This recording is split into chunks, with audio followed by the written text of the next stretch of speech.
Aujourd'hui, dans cette vidéo, on va faire de l'étalo et rien que de l'étalo. Alors, on va te faire un café, pose-toi tranquillement, tu vas voir, on va prendre plusieurs rushs, on va les looker de 3 façons différentes. Une première façon dans la version gratuite entièrement de DaVinci avec les luttes 2383 dispo à tout le monde. Un deuxième look avec le DaVinci Resolve Studio et le Film Look Creator qui est assez récent. Et un troisième look cette fois-ci avec un plugin tiers payant. Donc il y en a pour tout le monde, il y en a pour tous les goûts. On va en plus s'autoriser de partir dans un truc très fiction, très cinéma, donc on va s'autoriser des looks qu'on n'a pas forcément l'habitude de faire. Bienvenue à toi, si tu ne me connais pas, je m'appelle Adelin, je suis réalisateur étalonneur et prof en école de ciné, et donc comme je t'ai dit dans cette vidéo, on va faire de l'étalonnage. Et ce n'est pas du tout une vidéo sponsorisée, mais je vais quand même vous parler d'Artlist, puisque aujourd'hui on va utiliser tous les rushs dispo tout simplement sur la plateforme d'Artlist avec le log et le raw, et donc c'est tout simplement un abonnement, donc n'hésitez pas, vous pouvez passer par mon lien, vous avez 2 mois offerts. Artlist c'est très cool parce que ça vous permet du coup d'utiliser des musiques, etc. Mais encore une fois, c'est pas une sponsor, c'est pas l'objectif de cette vidéo, juste je suis partenaire d'Artlist et je m'en sers absolument tous les jours comme énormément de vidéastes. Alors c'est la première fois que je teste les rushs dispo justement sur Artlist. Donc Artlist et Artgrid, c'est la même chose pour ceux qui connaissent pas encore, mais c'est aujourd'hui sur Artlist, plus besoin d'aller sur Artgrid. Et justement, en fait, donc c'est plein de rushs de stock, donc c'est des gens comme vous et moi, des chefs-op, etc. qui vont tourner des trucs et qui vont les proposer à la commu, et vous allez pouvoir utiliser le log et dans des super codecs, que ce soit du RAW ou du ProRes, et ça va être vachement intéressant parce que du coup on va pouvoir tester plein de situations. Donc vous allez voir, je vous ai pris quelques rushs que je trouvais très très beaux et on va faire plusieurs looks dessus. Allez, c'est parti, on perd pas de temps, on passe tout de suite à l'étalonnage. Ok, c'est parti, on y va. Donc premier rush, on va commencer avec ce magnifique rush tourné à la Sony Venice 2. Donc la Venice 2, c'est une caméra absolument magnifique. C'est une des caméras les plus utilisées au cinéma à l'heure actuelle, derrière les Arri. Donc contrairement à ce qu'on pourrait penser, c'est pas des caméras RED, le top 2, c'est Sony avec la Venice 2, qui est une caméra vraiment très très belle. Donc on a un joli log. On va commencer tout de suite avec la première méthode. La première méthode, ça va être la méthode totalement gratuite, et vous allez voir, on va décliner les 3 sur le même plan, puis on va passer à un autre plan. Pour cette méthode là, je vous conseille de faire plusieurs nœuds. On va commencer ici par en faire 5 dans notre cas. On va utiliser le Color Space Transform. On va le mettre sur le nœud numéro 5, on va l'appeler CST. Et je vous avais fait également un tuto, donc n'hésitez pas à aller le regarder, je vous mettrai le lien. Input Color Space, on va donc chercher le Sony S-Gamut 3 Ciné. Ensuite, on va aller chercher le S-Log 3, et là vous allez voir qu'on va retrouver une image à peu près normale. Voilà, c'est le cas. Alors, et vu qu'après on va travailler avec d'autres méthodes différentes sur le même plan, ce qu'on va faire, c'est que le CST, en fait, je vais le placer sur le 1. Donc, vous voyez, là je l'avais mis sur le 5, mais finalement je vais le mettre au début. On va faire un CST d'entrée. Donc comment ça marche? On va prendre la touche commande ou contrôle, on reste appuyé, on clique et on glisse dans le 1, et ça va inverser les nœuds. Voilà. Donc là ici, ce que je vais faire, c'est que en Color Space, je vais passer en DaVinci Intermediate et DaVinci Wide Gamut, ce qui va me permettre juste de convertir dans un espace de travail que j'aime utiliser. Et là en fait on va mettre ce qu'on appelle un out ou un CST out, donc c'est-à-dire un Color Space Transform de fin. Et ici du coup on va chercher DaVinci Wide Gamut, DaVinci Intermediate, donc c'est la même chose, vous obtenez pareil, c'est juste que ce qui change c'est au milieu là. On va utiliser cette fois-ci le Rec 709, et pour cette première technique, vu qu'on va utiliser la lutte Kodak 2383 intégrée dans DaVinci, on va utiliser le Cineon Film Log. Voilà, donc ici on est good, et maintenant ce qu'on va faire, c'est qu'on va tout de suite aller chercher la lutte. Donc pour ça on fait un nœud, on va l'appeler Kodak, on va dans le Film Look ici, et là regardez, vous descendez et vous avez vos 3 Kodak qui sont ici. Donc là, ici il s'agit après de choisir le point blanc de notre image, et puis vous n'avez plus qu'à l'appliquer. Donc ici c'est D65. Voilà, je mets la lutte, et là regardez, du coup on a notre image du coup avant, après avec la lutte. Donc elle est très cool. En soi elle est déjà très cool, donc le look est déjà très beau comme ça, mais on va l'étalonner pour en faire quand même un truc vraiment sympa. Il y aurait quelques modifs à faire, et puis on passera à la suite. Donc ça c'est totalement gratuit. Sur le nœud numéro 2, je vais faire ce qu'on appelle l'exposition. Sur le numéro 3, je vais aller chercher du contraste. Sur le numéro 4, je vais aller chercher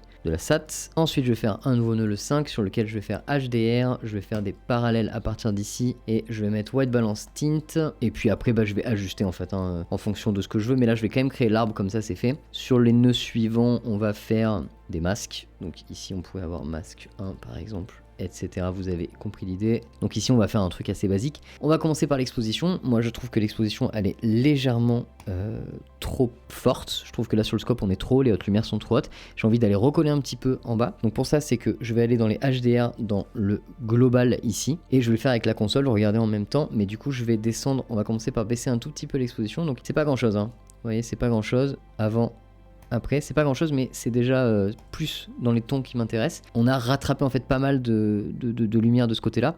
Par contre, effectivement, du coup, on perd un peu le côté clarté. Donc, ce que je vais faire, c'est que je vais le réajuster. Là, je vais pas autant le baisser. Je vais le réajuster un tout petit peu juste après. Côté contraste, c'est parti. On va essayer de voir ce qu'on a avec le contraste. Donc, pour ça, je vais aller dans les primaires et ensuite, je vais bouger au niveau du contraste. Et là, c'est vachement plus intéressant. Vous voyez, on a un côté. Donc, nous, ici, on cherche un truc un peu ciné. Hein. Donc, on n'a pas peur de contraster. On n'a même pas peur d'aller jusqu'ici. Alors là, c'est too much, mais on n'a pas peur. Et regardez, du coup, avant. Après, voilà, je trouve l'image elle est beaucoup plus intéressante, mais elle est un peu trop marquée, donc je vais rester plutôt autour d'ici. Ouais, là, c'est pas mal du tout. Alors, élément dont on n'a pas parlé encore trop sur la chaîne, dont on parlera bientôt, et je suis en train d'en parler dans ma formation aussi, c'est le pivot, hein, donc la valeur pivot, donc qui permet en fait d'ajuster le contraste en fonction du log. C'est une valeur qui est extrêmement intéressante. Le défaut sur la Venice 2 avec le log 3, c'est le 0.36. 0.36, alors là j'ai mis virgule, ça n'a pas marché. 0.36. Voilà, et vous voyez, avant, après. Donc vous voyez, on a un meilleur rapport, on a un meilleur rendu sur le contraste. Donc c'est parfait, c'est tout ce qu'on voulait. C'est parfait. Donc là, l'image, elle me plaît bien déjà, en soi, avec juste les modifs qu'on a pu créer ici. On a déjà rattrapé pas mal de choses. On pourrait ajuster la saturation. Alors, est-ce qu'on a vraiment envie d'ajuster la saturation? Regardez, je vais la monter un petit peu. Donc vous voyez, tout de suite, ça devient très orange. Donc on va pas forcément l'ajuster de beaucoup. Mais on peut y mettre voilà, un chouille, donc c'est pas grand chose, hein, vous voyez, avant, après, c'est pas grand chose, mais c'est toujours ça. Ça peut jouer, en soi ça peut jouer. On va regarder un peu le début du rush pour voir comment il se présente. Pas mal du tout hein, quand même, hein. C'est quand même déjà très joli. Donc ça basiquement vous pouvez le faire encore une fois avec la version gratuite, donc ça c'est quand même très agréable de se dire qu'on peut le faire avec la version gratuite. Ensuite on a les HDR, alors ici les HDR je vois pas d'intérêt particulier à les utiliser, donc les HDR c'est ce que je vais utiliser en fait dans les shadows, dark, etc. pour accentuer des zones. Donc par exemple ici on pourrait baisser, vous voyez les zones dark, vous voyez l'arrière de ses cheveux, je pourrais encore plus l'accentuer, mais c'est too much je trouve. Donc moi c'est pas un truc que je vais faire dans ce cas précis. Le reste j'ai pas vraiment envie d'y toucher, je pense que c'est pas mal. Je pense que je vais pas toucher les HDR sur cette image. La white balance teinte, alors ici on a une image qui est plutôt chaleureuse en termes de température, donc vous voyez on est dans quelque chose d'un peu plus chaud et c'est plutôt pas mal comme ça. Si on voulait on pourrait bleuter un tout petit peu l'image comme ceci, vous voyez, hop, regardez avant, après. Donc si on voulait on pourrait la rendre un peu plus bleue comme ceci. C'est jouable mais en fait ça dépend de l'ambiance que vous voulez lui donner. Moi je trouve que l'ambiance chaleureuse elle marche plutôt très très bien. En tout cas on ressent bien le look, on a tout ce qu'il nous faut. Moi je pense que là pareil encore une fois je vais laisser cette balance comme telle. Au niveau de la teinte pareil j'ai pas vraiment l'impression qu'il y ait beaucoup à bouger. Elle me paraît correcte. Là ce que je vais faire c'est que je vais aller placer un masque. Je vais placer un petit dégradé. Ça je vois un petit intérêt quand même. C'est ce que je vous disais tout à l'heure, c'est de récupérer un peu ce qu'on a perdu en baissant l'exposition mais sans que ce soit aussi fort. Donc le dégradé je vais venir le placer ici, je vais faire Shift H pour voir sa trajectoire comme ça, voilà, et je vais le dégrader vraiment super léger, donc vraiment zénital pour recréer la fenêtre, voilà. Et donc ici ce que je vais faire c'est que je vais venir chercher dans mon dégradé, je vais utiliser les HDR global je pense, encore une fois ce sera peut-être le plus simple, et regardez je vais juste monter, vous voyez sur le côté là, donc je pourrais descendre comme ceci, mais là moi je cherche à monter, voilà c'est pas grand chose, avant, après, et je pense qu'il est même un peu loin là tu vois, je pense qu'il tape un peu loin. Peut-être que le but c'est quand même que ça tape sur notre personne. Non, c'est trop fort là. Pas facile, hein, vous voyez, c'est pas facile parce qu'après sinon on va un peu trop loin.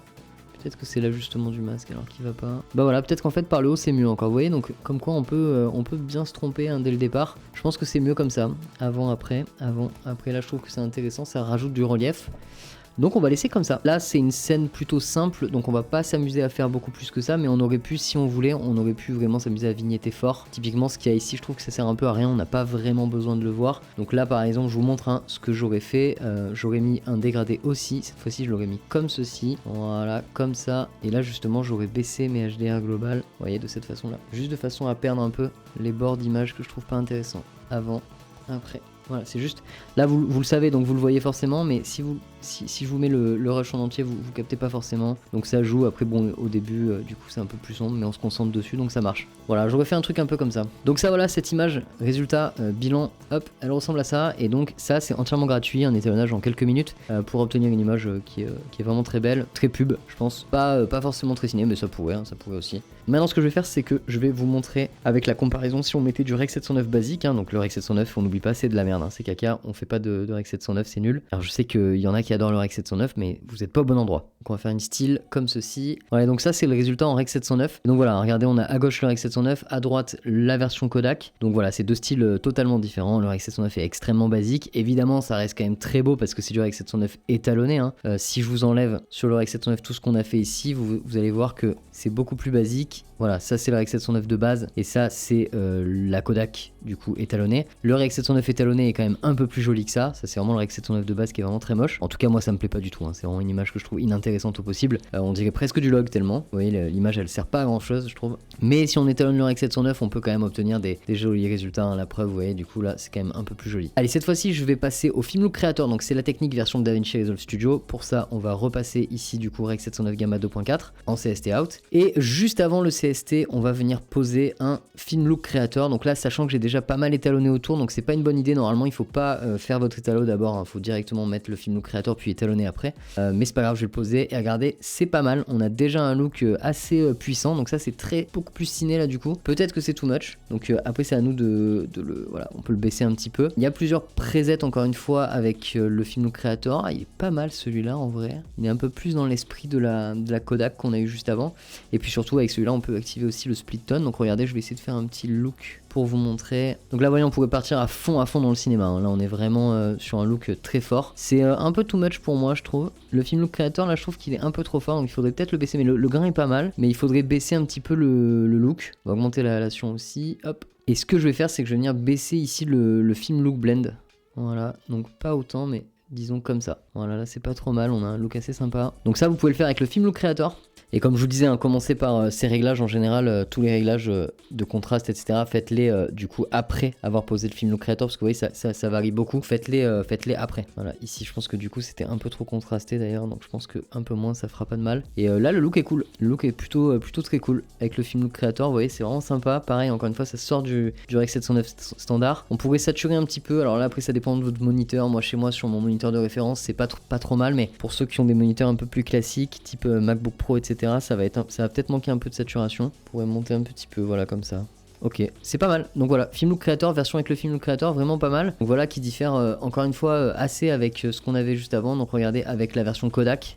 Donc la version Kodak à droite totalement gratuite, la version Film Look Creator à gauche. Alors évidemment hein, c'est pas exactement les mêmes teintes, hein. La Kodak 2383 a une teinte très reconnaissable. Et puis avec la Rec 709, hein. Donc là bon la Rec 709 c'est encore autre chose. Allez cette fois dernier exemple, on va virer le Film Look Creator et cette fois-ci on va sortir mon arbre un peu du moment là. Un truc que j'utilise assez souvent et que je trouve magnifique. Alors là vous allez voir on va rentrer dans une autre catégorie, je pense que c'est encore différent. Et voilà, donc ça c'est mon arbre actuel que j'utilise très souvent. Donc là on est sur un look encore très différent, un peu plus sombre, peut-être le plus cinéma de tous, le plus qui paraîtrait le plus dans une fiction. On va l'étalonner, là il n'est pas étalonné donc on a pas mal de choses à faire. Donc j'utilise Filmverse qui est absolument fantastique, on en parlera dans une autre vidéo mais c'est fantastique. Et du coup on va commencer avec une base, c'est qu'on va commencer par ajuster ce qu'on appelle le Skin Hue.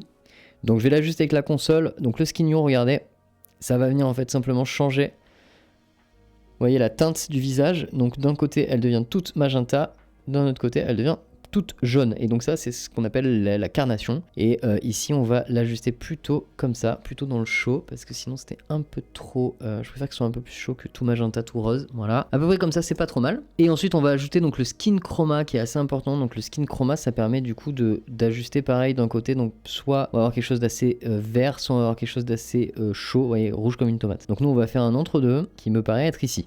Voilà, donc ça c'est pas trop mal. Là on a commencé par ajouter notre skin tone que je trouve mieux. On pourrait faire énormément d'éléments dans Filmverse, hein. Il y a énormément de trucs, hein. Vous voyez, on peut faire vraiment beaucoup de choses.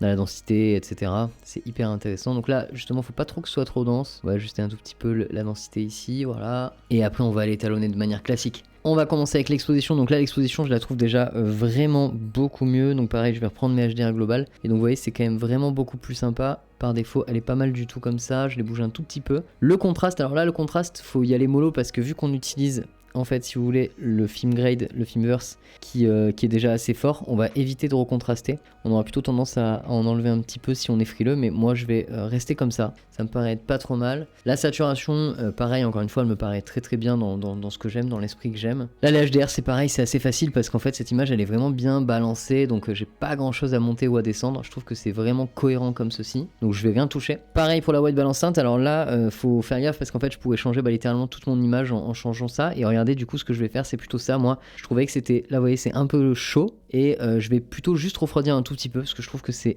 Voilà, je trouve que j'ai refroidi un tout petit peu, donc ça pour ça j'ai bougé les roues des couleurs avec la console, j'ai bougé mon offset et je trouve que ça marche vraiment pas mal. Peut-être c'est un peu fort, voilà, peut-être comme ça, entre deux, regardez avant et après. Alors après le côté chaleureux est super cool, hein. Ça marche hyper bien, mais je trouve que là en un peu plus froid c'est encore plus ciné, je trouve, ça rend bien. Voilà, donc moi c'est ce que j'ai décidé de faire. Et puis après on pourrait ajuster avec des masques. Ici je vais pas toucher et je vais rester sur ça. Je pourrais peut-être ajouter éventuellement un tout petit peu, bon, mon grain et ma halation elles sont pas mal, mais je pourrais peut-être augmenter un petit peu la halation. Alors la halation, hein, ce que je fais c'est que je pars très fort et puis évidemment je descends après, hein, je reviens. Donc là oui c'est encore trop, c'est un peu too much aussi, je pense que ça va être autour de 1100, voilà. Donc là on est pas mal, voilà, là on est pas mal du tout et je pense que ce sera mon préféré. Je vous laisse en grand, c'est mon ordi hein, qui rame un peu du coup, mais je pense que ce sera mon préféré, on est pas mal du tout comme ça.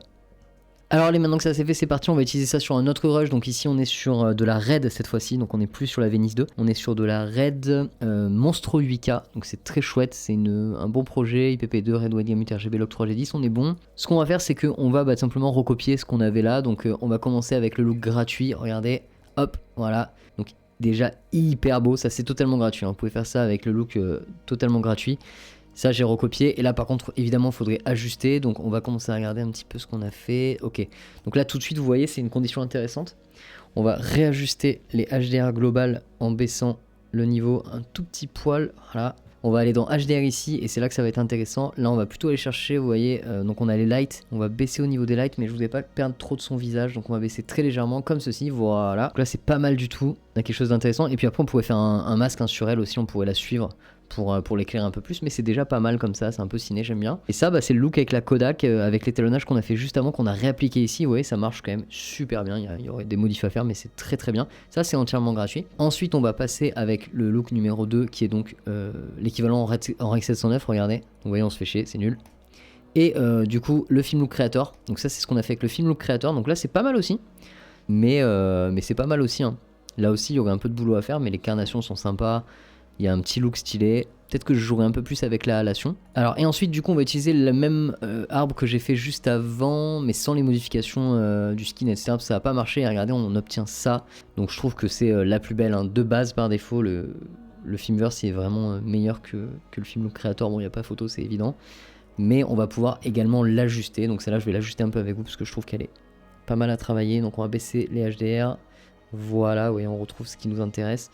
On va ensuite peut-être aller chercher, donc en fait voilà on est dans les dark, shadow, qu'est-ce qui se passe si on monte un petit peu ça, ok c'est too much, on monte très peu les shadows comme ceci, voir un petit peu au niveau des lights, hop, ouais je vais baisser très légèrement, moins 0,08, pas grand chose. Donc là on a une image qui est dark mais c'est tout ce que j'aime, c'est hyper joli, j'apprécie beaucoup cette image là. On va ajuster le contraste, donc on va aussi mettre 0,36 pour la red, voilà on va recontraster ça, c'est beaucoup plus joli.